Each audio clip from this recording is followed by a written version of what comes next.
position of it. Not because a team like Charlotte or Washington potentially could get the second or third pick, but because there's some teams that are real contenders for Giannis. With the last two rookies of the year in Victor Wembanyama and Stephon Castle, they traded for De'Aaron Fox. They have a bunch of draft assets, and they've got 2 picks in the lottery tonight.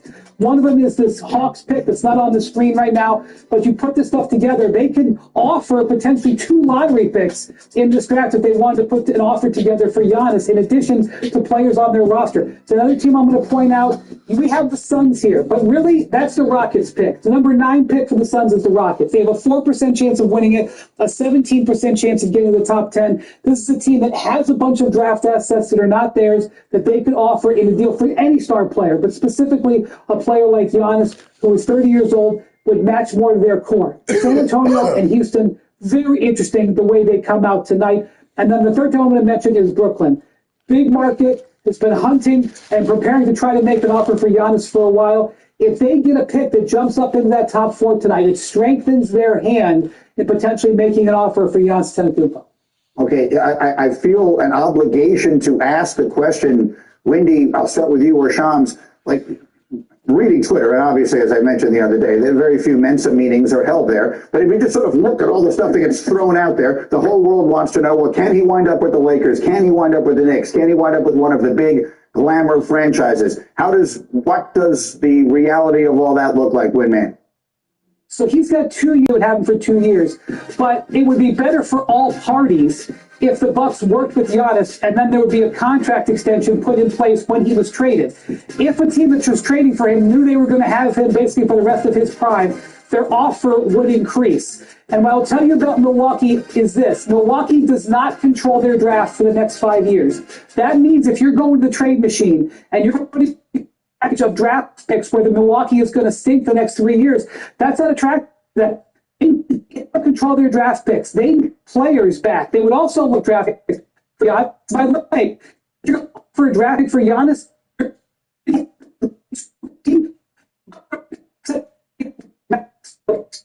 ideally the Bucks want players.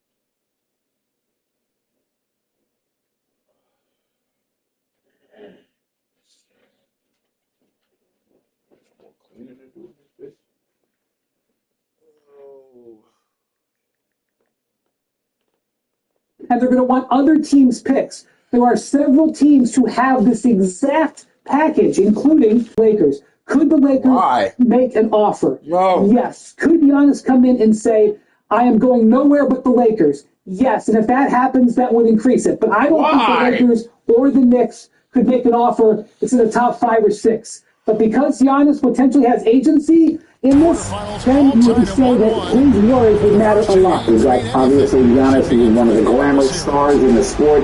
He has done unbelievable things in Milwaukee. He brought that city a championship and all that, and clearly, just from the outside looking in, it looks like it has run its course. That team has done everything it can to put a title contender around him, and it just didn't work out with Dame and whatever else the case may be. So as you hear these possibilities, San Antonio, Houston, Brooklyn, people are going to talk about the Knicks because they're the Knicks. People are going to talk about the Lakers because they're the Lakers. What are you thinking about Giannis? To me, he's made it very clear, and we just heard from Shams, he wants to win again, right? So of the three teams that Wendy just gave us, I think the Rockets are probably the closest. Now, there's some questions about San Antonio. You might say they could be as close if Wendy is healthy and this blood clot situation is not something that's going to linger. But literally, right now, based on what we just saw, the Rockets' issue was being able to score and not defense. That, to me, fits what Giannis wants. Can I give you one? And the name was not mentioned, but just think about what this pairing would be in the Western Conference. Do not discount the Golden State Warriors. Do not discount Max Henry, having Jimmy Butler there as an asset, having Paz, having picks that we can utilize in the future. Just think about Giannis and Steph Curry playing together in the same team. You don't want to see that.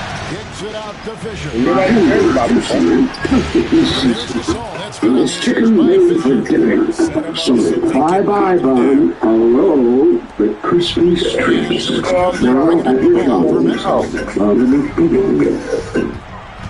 I mean, it's a delightful thought to have, but I mean, it's a real thought. They have to be able to make a trade that the Bucks are reasonably interested in, and we need to know what it is that Giannis wants. Sean, help us out here, because now we're in this area, this dangerous area, where I'm just throwing names out and we're just fantasizing about these possibilities. Help us put some reality into the conversation. No one exactly knows yet. That's what this week is going to be about. Like I've been saying, this is going to be the summit of Giannis Antetokounmpo here in Chicago, and he's going to eventually have to make a decision. Everyone here has their eyes on him. He's one of the best players in the NBA, arguably, if not the best player in the NBA. Don't get me wrong, in the prime of his career. He has the ability to change an entire franchise anywhere in the league. And so everyone's eyes, everyone's attention, they're waking up thinking about Giannis Antetokounmpo. Of course, people flag the draft lottery as well, but Giannis is on the minds of everyone. And eventually, he's going to have to make that decision. The next year or two in Milwaukee likely looks more of a retooling period for them. Can they really, because of his greatness, you're competing for play in playoff berths, no doubt. But are you competing for that elusive second championship that Giannis Antetokounmpo has made clear that he really desperately wants? And that is what he's going to have to deal with over the next few weeks. And if it's not Milwaukee, where could it be? Let me put some full screens up here for you to give you some perspective. Let's do them both. Let's start with X20. Cindy, so if you're wondering, Giannis's contract, you heard it referenced. He has 2 seasons left. These actually are his numbers over the last. Best player in the league. Period. Okay, well, let's switch it over. He actually has 3 years left that includes a player option. The remaining value of the contract is $175 million. So the active number here really is that he has 2 years left. The player option is what it is. He doesn't have full control of this. Usually in the NBA, when we think about superstars forcing deals, they walk in and they say, look, I'm going to leave for nothing at the end of this year if you don't move me. He's not in that situation. Here are the numbers of the last 2 seasons by Giannis: 30 points, 10 rebounds, 5 assists, and 60% field goal shooting. That's 2 seasons, both by Giannis in the history of the sport. So he has been, for those of you wondering, well, is he still doing? Yes, he's still doing all the things he's ever done. The team just hasn't been as good, and so it hasn't been as noticeable. Wingman, jump back in.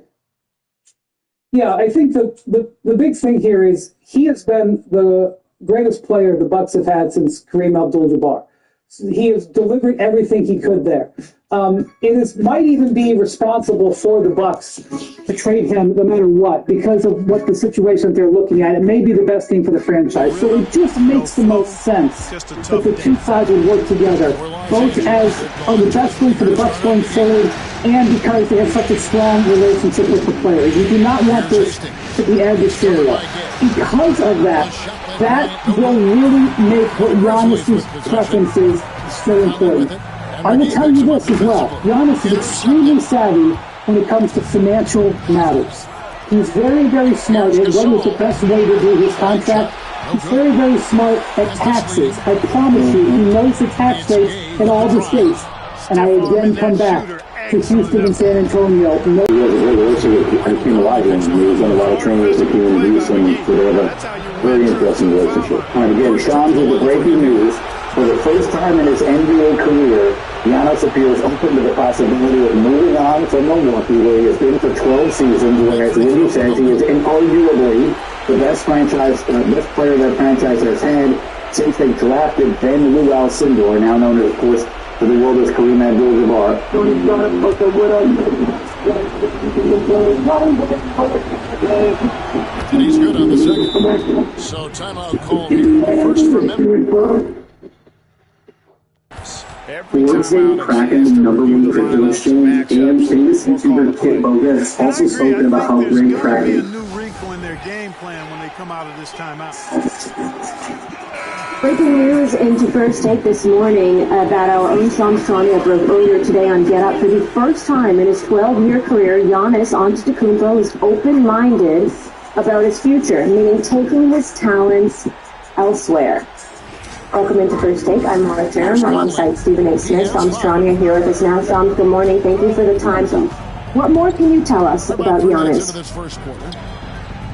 Molly, there's no firm decision that Giannis Antetokounmpo has made, but like you just said, for the first time in his NBA career, he's exploring what the best fits look like outside of Milwaukee. So whether that's staying in the Bucks, but potentially leaving elsewhere. And this Combine Week is essentially the summit of Giannis Antetokounmpo. All 30 NBA decision makers are here, agents are in town. There's going to be some subsequent conversations that are going to be taking place this week that could determine where he lands. Of course, tonight is lottery night. We'll see where Cooper Flag could end up. We'll see which team out of several of them in the lottery that are trying to be contenders, trying to compete, where they end up in the lottery. But around the league, everyone's eyes are all on Giannis Antetokounmpo. This is a 30-year-old player in the prime of his career. For him to be potentially available, or even open-minded to thinking about leaving Milwaukee, is a domino that this league is waiting on. All 29 other teams are waiting on this domino, and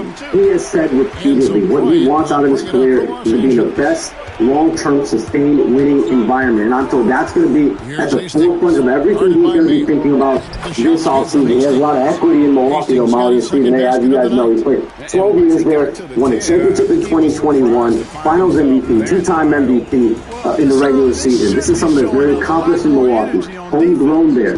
But he said it on his brother's podcast last month. If I don't win another championship, essentially, he's not going to be able to sleep at home at night. And so that is something that he's going to be giving a lot of thought to. The entire NBA is waiting to see not only where he lands potentially, but what it means for them. And Giannis is at the forefront of everyone's minds here. Shams, what's the ultimate motivation behind the timing of this with Giannis? Is it the fact that they lost in the first round? Is it Damian Lillard being down with the Achilles and likely out for most, if not all, of next season? And he's looking at it from that perspective. What's the ultimate motivation behind it in terms of this moment in time?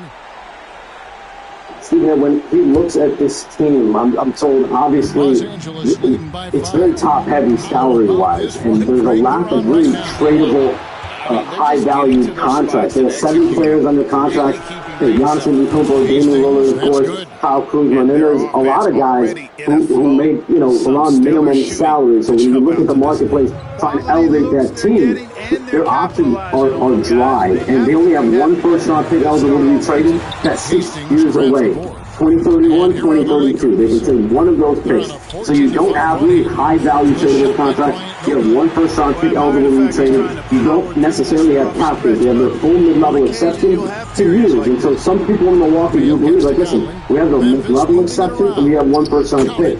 But is that going to be enough to really elevate this team without Damian Lillard being there, without a co-star there that can use the burden for Giannis Antetokounmpo, which I think at the age of 30, as you continue to get older and older, here's get Miley, you're going to be 31 years old next year, so playing along another star player, of course, has to be at the forefront if you're really going to be competing for a championship. And the Bucks' pathway to go out and getting another star and elevating this roster, it's limited right now. Well, we see a lot of teams around the NBA. We know the teams that have the most assets, the Oklahoma Cities of the world, the San Antonios of the world to a lesser degree, the Houstons of the world, etc.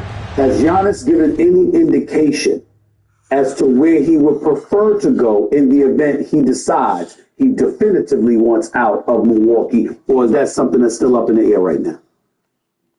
Weeks are going to be big leading up to the NBA's draft in June. And those are conversations Giannis' representative, Alex Sarasis, he's going to have those conversations, not only internally, but listen, every team in the NBA, every executive in the NBA is going to be in town this week. Naturally, team to team, everyone's going to be having the Giannis conversation. This is exactly where that's going to take place. And eventually, wherever it ends up being, if that's the path Giannis Antetokounmpo goes down, eventually it'll be somewhere where there is a sustainable long-term path toward winning. And where is that? That is something he's trying to eventually figure out as well. John, 2 questions for you before I let you go. How much power do Giannis and his agents have in this, and what does it also mean for Damian Lillard? Checked in for O.J. Mayo, and Israel in for Mike Conley. And then for Los Angeles, Gasol's checked in for McGee. Barnes comes in for Hastings. And Artest subbed in for Kobe. Now here's Carroll. A lot of the Molly, I think, is just the relationship that's been built over the years, right? There's been a lot of equity there. The relationship is built not only with ownership, but general manager John Horst with Johnson, but with his representatives. And that's something that there's long-standing conversations that happen every offseason with Giannis and where his mindset is at. He's even spoken about it publicly that if we can't get to a position of winning a championship, again, I'm going to have to look outside. But this is that moment where the moment of looking and seeing what else is out there. That's what this offseason is going to be about. That's what this week is going to be about. So those conversations, I think, out of respect will happen. And they're going to want to do, I think, to an extent, right by someone that's been the face of the franchise, brought them a championship, finals MVP, whether that's staying in Milwaukee and rebuilding around him in Milwaukee or potentially looking elsewhere. And I besides having had a formal meeting yet, I'm told that is expected at some point this offseason as well. And Damian Lillard underwent Achilles surgery. He, of course, has a goal of being back next season. But as we know, next season is going to end up being in jeopardy just for the simple fact this is an Achilles tear at the age of 35. Sean, thank you so much, guys. The last few postseasons have not gone according to plan for the Bucks. Obviously, since winning that title in 2021, the Bucks have failed to reach the conference finals in 4 straight postseasons, including 3 straight first-round exits. Okay. Good to see you. Wendy, hi, good morning. CJ, I'll start with you. Just your reaction to the Giannis news, potentially taking his talents elsewhere. Yes, not even a little bit. They're not good enough. Their future doesn't look bright in terms of the assets they have available. And then the moment that Damian Lillard went down with the Achilles tear, I mean, to me, it was a wrap. So, you know, Sean's reporting, obviously doing an exceptional job that he always does. He understands that, you know, according to him, he's hearing and he's contemplating. To me, there's no contemplation. Giannis wants out. It's just that you got a draft lottery coming up tonight. Let's see, you know, what happens with that. Let's see who has what assets, et cetera, and where we're going to go from there. He obviously has an incredible affinity for the city of Milwaukee. Gave him his first opportunity, showed a lot of faith in him, and he's definitely rewarded them in droves with his exceptional play, his championship caliber play, his all-time great play when you look at his career and what he's accomplished. But in the end, this team doesn't appear to be going anywhere because the 2 stars that you have, you got the Lone Ranger, that is Giannis. You got Damian Lillard, who can do it all if he's healthy, but he is not. And bless you. And because of the combination of the 2 things, the combination of Damian Lillard, along with you being bereft of the necessary talent to compete legitimately for a championship. Of course, Giannis wants out. He just hasn't announced it yet. But why wouldn't he? Why should he want to stay in Milwaukee? Other than the stuff. You know, I've been down this path once before with AD and they consider just for the price. Like I said, the production company with WTA, which I think for transparency to always be out there to talk about it.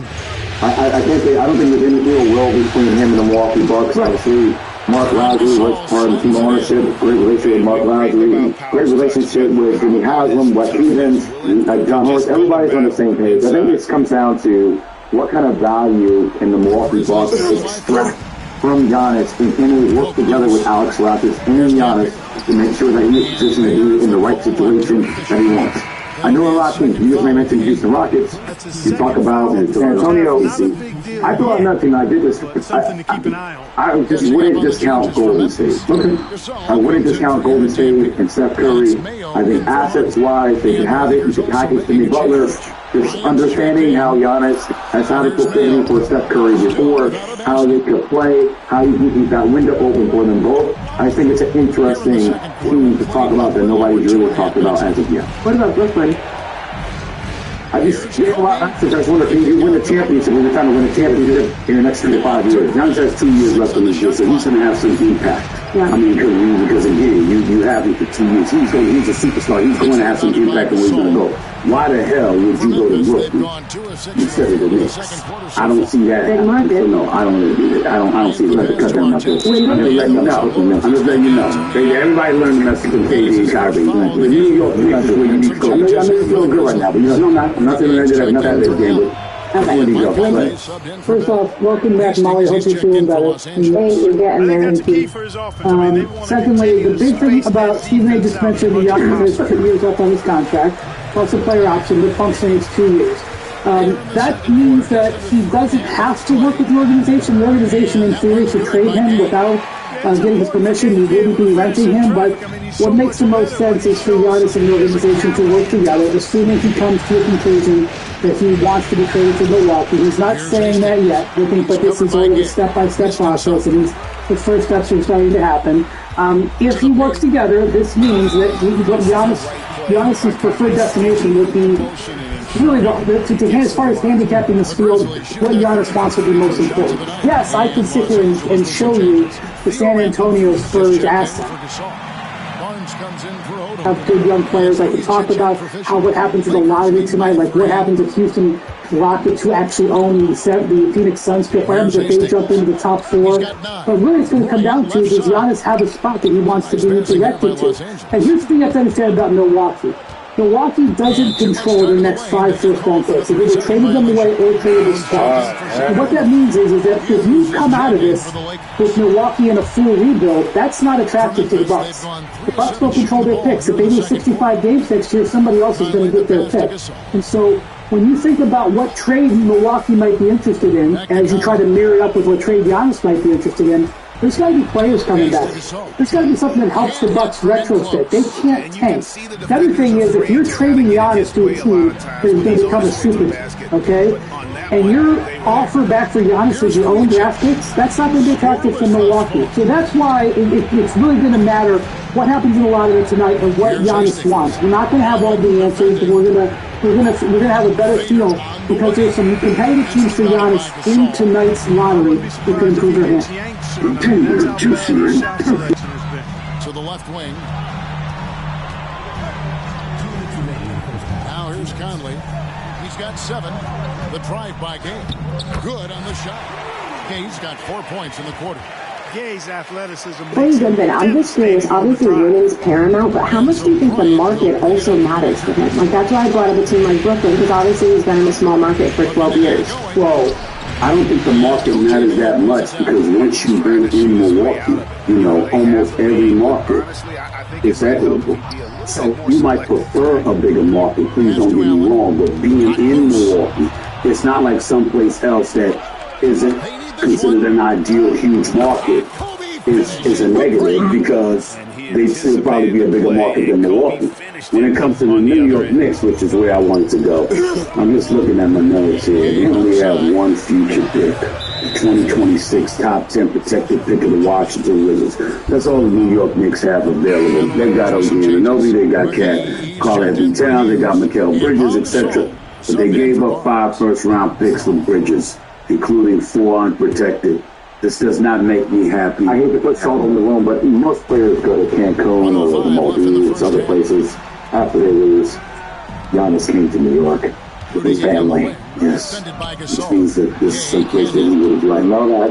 I don't know that. Yes or no, Nate. I'm just saying. I'm just saying. I'm just saying. You might want to think about that when you gave up 5 first-round picks. Hey, listen, go ahead. If he comes to the Bucks and says, I want to be a Knick and a Knick alone, he'll be a Knick.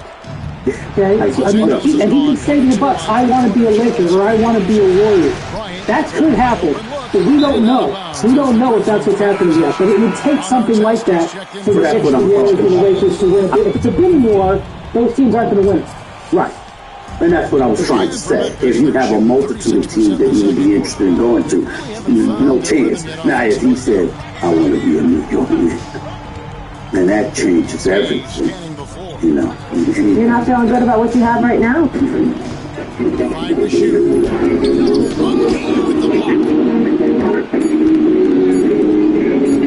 Outside Bryant. And a close game so far through the first 2 quarters as we reach halftime. Los Angeles on top, leading by 3. We're going to step away briefly, but go to that series. Celtics shot the lights out at the Garden on Saturday and handed the Knicks a 22-point loss in Game 3. So it is now a 2-1 New York lead in that best of 7. Boston 20 of 40 from 3 after shooting 25 of 100 in the first 2 games. But what does Vegas say? Vegas now says the Celtics and ESPN back a minus 3 remarkably telling number. They are a more significant favorite than the Pacers are at this moment to win their series. Indiana is up 3 games to 1. The Celtics are down 2 games to 1, but Boston is a more significant favorite at this point to win the series than even Indiana is in theirs. So I will point out that all 3 of you who were at this game, the only person in this conversation who didn't go to the game Saturday was me. It's okay. So that's a whole other thing we can talk about a little later. But, well, man, I will give you the first words on it. You were there. I feel like you were trying to say a lot last week. This is coming. Like, the Celtics just believe these shots are going to start to fall, and then it will look completely different. And to me, it might have been as simple as that Saturday. What did you see? Well, the Celtics are a team of science, and whether you agree with that philosophy or not, the science is telling them there's no way they can keep those in these games. Of course, basketball is not played on paper, and therefore that's why we enjoy and watch it. But the Celtics were confident that it would turn, and I kind of have worrisome news for the Knicks fans. It actually hasn't returned yet. There was a couple of Celtics to hit threes, including Peyton Pritchard, who was great. But Jason Tatum and Jaylen Brown were 15 of 37 in this game. They were not out of their slump yet. In fact, the 2 of them, who are super high volume three-point shooters, are still shooting 29% on 3 in this series. The Knicks have to prepare for Tatum and Brown at some point to get on track. But the supporting cast for Boston, which is deeper than just about any team in the league, was great in this game. They took the fans, who were awesome. Every seat was full at tip-off, but it took the fans out of the game right from the start, and the Knicks never got the attraction. One of the voice inside your head. While you're typically athletic, right now, Rick, you're pathetic. Shake. If you don't have the right auto coverage, the cost of this can get you out of nowhere. We'll see killed by Joe Williams, who was sitting right by the Celtic bench. Yeah. Can I give you guys an analogy? I don't know if you guys are really want to do this. Is this going to be dangerous? No, it's not dangerous. And it's a life for most, as you know. Okay, you said I saw up the week with negative count. Have you ever gotten in your car and the gas light is on, and you're like, I'm just going to keep on pushing. Oh, 100, I'll get it there. And then has there ever stalled out in here? I feel like that is the New York Knicks. I really do. I feel like they have pushed the margin on your gas tank, and I feel like it's starting to fade out. I say, fucking bitch! He's right. I mean, you talk about Jaylen Brown, 19 points on 18 shots. Jason Tatum, 22 points on 20 shots. They're just starting to find their rhythm offensively, and I feel like I'm watching a New York Knicks team with Jalen Brunson, who spent most of the game leaned over, just being absolutely exhausted. Now, I'm not saying that the Knicks can't have some kind of Herculean accomplishment and pull it out. But do I think that's probable? No, not at all. Just because Carl Anthony Towns looks exhausted. Victor Robinson, you're hacking as soon as he comes in the game. That feels like that's a game within the game itself. That's when he goes to the free throw line. I'm just wondering where they get enough points to compete against a team that's starting to find their rhythm from the outside. That's just me. And I think that's a totally fair question. To that question, I would say that if, and this is to your point, if fatigue is bothering you, then you have a problem when it comes to three-point shooting. But they also shot 22% from three. For whatever reason, they have not put their best foot forward versus the Celtics yet. And it very well may still come up short. But as a team, I don't think you've seen a total game, and they are well aware of that. They are not making any excuses. Jalen Brunson used this phrase, subliminally satisfied, in terms of not being able to manufacture the same urgency that the Boston Celtics had in terms of not trying to go down 3-0. I mean, every game they've been down 20. I agree. So bitch ass nigga. The fuck? Game 2, down 20, come back. Game 3, down 20. It just felt like they're trying to keep this with every year, but they couldn't get it. Go ahead, Wendy. The truth is, Brunson's not having a very good series. He was awesome. Totally transformational in the fourth quarters of game 1 and game 2. He's only shooting 38%. And you've got the Knicks as a team are only averaging call that timeout, nigga. in regulation. The one game they got for 108 because they had only 95 in regulation. And as you mentioned, Jay, they're hacking Mitchell Robinson, which is reducing their